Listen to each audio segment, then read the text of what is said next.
Hello and welcome to another episode of Madison Reviews. This time I'll be reviewing Beastars, which if you read the title of this video, then you already knew that. For those of you who don't know, Beastars is an anime, which is a Netflix original anime, so if you have a Netflix account, what better way to spend your lovely self-isolation than by checking out Beastars, which is pretty fantastic. Now, when you look at Beastars from a very surface level, if you're like me, you're probably gonna think Zootopia. It's not Zootopia. It has kind of the very same super basic concept of sophisticated animals and sort of this hierarchical society of carnivores and herbivores. But as soon as you get into watching Beastars, by the end of the first scene, you are going to be convinced that it is nothing like Zootopia. For one thing, Beastars is not family friendly. The first murder scene makes sure that you know that. Here's my overall opinion on Beastars. It's really good. It is a really good series that has murder and mystery and romance and some really intriguing social commentary. Now, in regards to the social commentary, I do want to say this. It kind of went over my head. I mean, I kind of understood this basic gist of sort of what they were getting at, but to go into specifics, I have to be honest, the whoosh. Another thing that I should mention is I watched Beastars at around 2:30 in the morning, so that probably had something to do with the fact that my cognitive functions weren't at their max capacity. So I think if I were to watch it again, I might be able to talk more on the social commentary, but alas, I'm going off of, a 2:30 a.m. can't sleep, fatigued, super tired brain where any kind of social commentary just went right over my head. But it does have some very intriguing social commentary. It has some interesting messages about hiding the animal instinct and, fighting that instinct. What's the real you, the one that's fighting against the instinct or the instinctual side, and it was really fascinating. For me, though, the thing that made Beastars such a good show and something that definitely has me dying for season 2 are the characters. For me, the characters were the number one thing that I was like, this show is amazing. From your main characters like Legoshi and Haru to Luis, to even the background characters that rarely ever showed up, I felt like I had a connection to them. I really felt like every character was fleshed out. Whether I can say that that's because of the manga or because of the direction that the anime took, whatever the case may be, these characters are so well done. I found myself rooting for Jack, who was just kind of this secondary best friend character.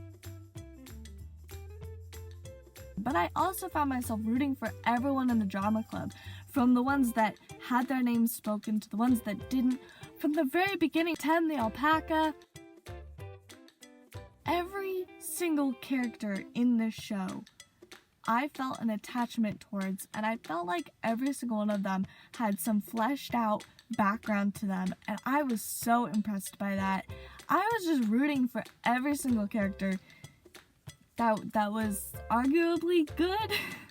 There's some moral gray ground going on. Speaking of characters, with Haru, the more you go into her character, the more fleshed out she becomes, the more you just learn about her, the more sympathy you have.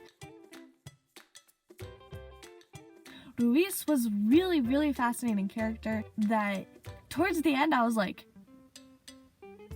where'd he go? Because at the beginning I was like, I kind of don't like this character. But then, as the show went on, I was like, you, sir, you have depth to you. And that's just true of every character. I have to say though, my favorite is Legoshi. I don't know if it's necessarily because my favorite animal is the wolf, or if it's because Legoshi is just a fantastic character in general. It's interesting when you find yourself suddenly attracted to a character like Legoshi, because suddenly you're like, that wolf looking like a snack. It makes you go, what does that say about me? Legoshi is just a fantastic character, really interesting. You really, really root for him by the end of the first season. And again, I can't wait for season 2. Seriously though, Beastars, the Netflix original anime, is really good. If you're a little concerned about the 3D animation style, don't be. The first, I'd say half of the first episode, it was a bit jarring for me because you come into anime and you kind of expect the same sort of 2D animation style. Now, obviously there are stylistic choices that make almost every anime look a little different, but there is, the stereotypical anime style and manga style that you expect when you go into an anime. So when it's 3D animation, it can be jarring because it goes against your expectations, but this whole show does that, so really it's fine.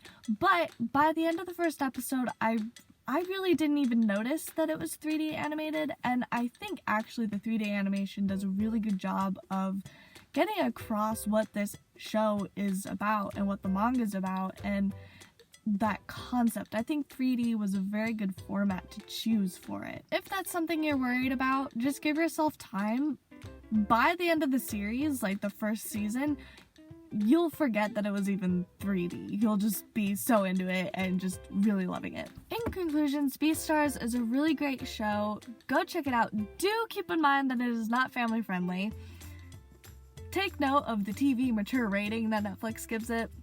But if you're looking for something to do during your self-isolation time, why not check out Beastars? Every episode is like, 22 to 24 episodes long. It's only like 12 episodes, I don't quite remember. But it's pretty short, but it's really good. The social commentary, you might be able to catch on to it a little better than I did at 2:30 in the morning. The characters are awesome. You're gonna root for them all. You're gonna wanna see justice done. You're gonna get super into it.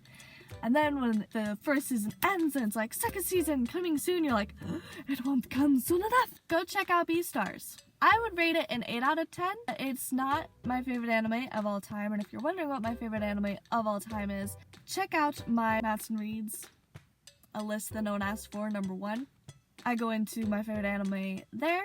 But Beastars is a really good story, and for me, the thing that I like the most about it is by the time season 1 ends, you are just so ready for season 2 and you're so excited, and I love that anticipation, and I love that this show had the ability to make the anticipation so great that people that I've talked to that have seen it are just dying for season 2 to happen. Check out Beastars if you're an anime fan. Even if you're not, give the animation style a chance, give the show a chance.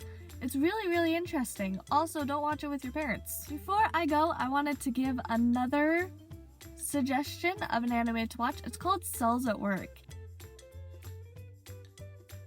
Cells at Work is funny, it's entertaining, and it's informational educational. So if you want to learn about what the cells in your body do and all about bacteria and all sorts of things, how your immune system fights off the bad stuff that comes in, go check out Cells at Work.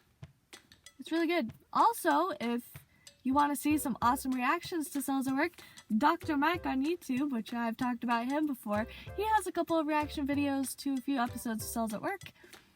And apparently, it's a pretty accurate show coming from a doctor even. So, if you want to be entertained and educated, check out Cells at Work. Thank you guys so much for watching. I hope you enjoyed, and I hope to see you all in the next video. Bye!